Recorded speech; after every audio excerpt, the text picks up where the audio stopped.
Sardar വല്ലഭഭായ് Patel 1875 October 31, 1950 December 15 ഇന്ത്യയുടെ സ്വാതന്ത്ര്യ സമരത്തിലെ അത്യന്തം പ്രധാനപ്പെട്ട നേതാവും സ്വതന്ത്ര ഇന്ത്യയുടെ ആദ്യ ഉപപ്രധാനമന്ത്രിയും ആഭ്യന്തര മന്ത്രിയും ആയിരുന്നു.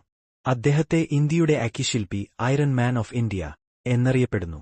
സ്വാതന്ത്ര്യാനന്തര ഇന്ത്യയെ ഏകീകരിക്കുന്നതിൽ അദ്ദേഹത്തിന്റെ പങ്ക് അതുല്യമാണ്.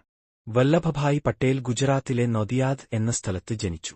നിയമവിദ്യാഭ്യാസം നേടിയ ശേഷം അഭിഭാഷകനായി പ്രവർത്തിച്ചു.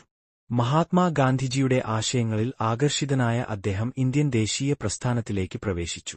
ഖേദ സത്യാഗ്രഹം, ബർദോളി സത്യാഗ്രഹം തുടങ്ങിയ സമരങ്ങൾ വിജയകരമായി നയിച്ചതിലൂടെ അദ്ദേഹം ജനങ്ങളുടെ വിശ്വാസവും അംഗീകാരവും നേടി. പ്രത്യേകിച്ച് ബർദോളി സമരത്തിനുശേഷം അദ്ദേഹത്തിന് സർദാർ എന്ന ബഹുമതി ലഭിച്ചു. സ്വാതന്ത്ര്യ സമരകാലത്ത് കോൺഗ്രസ് പാർട്ടിയിലെ പ്രധാന നേതാക്കളിലൊരാളായിരുന്ന പട്ടേൽ കർശനതയും ഭരണപരമായ കഴിവും കൊണ്ട് ശ്രദ്ധേയനായിരുന്നു. ഗാന്ധിജിയുടെ ആത്മീയ നേതൃത്വം നെഹ്റുവിന്റെ ദൂരദർശന രാഷ്ട്രീയവുമായുള്ള ഒരു ശക്തമായ സമന്വയമായി പട്ടേലിന്റെ പ്രായോഗിക സമീപനം മാറി. അദ്ദേഹത്തിന്റെ തീരുമാനക്ഷമതയും അചഞ്ചലമായ ദേശസ്നേഹവും ഇന്ത്യയുടെ രാഷ്ട്രീയ ചരിത്രത്തിൽ നിർണായകമായ പങ്കുവഹിച്ചു. സ്വാതന്ത്ര്യാനന്തര കാലഘട്ടത്തിൽ ഇന്ത്യയിലെ 565-ലധികം രാജവാഴ്ച സംസ്ഥാനങ്ങളെ ഇന്ത്യൻ യൂണിയനിലേക്ക് ലയിപ്പിക്കുക എന്ന അതിമഹത്തായ ദൗത്യം പട്ടേൽ ഏറ്റെടുത്തു.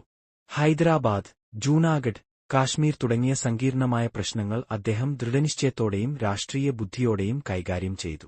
ഈ പ്രവർത്തനങ്ങളിലൂടെയാണ് ഇന്ത്യ ഒരു ഏകീകൃത രാഷ്ട്രമായി മാറിയത്. 1950 ഡിസംബർ 15 സർദാർ വല്ലഭഭായ് പട്ടേൽ അന്തരിച്ചു.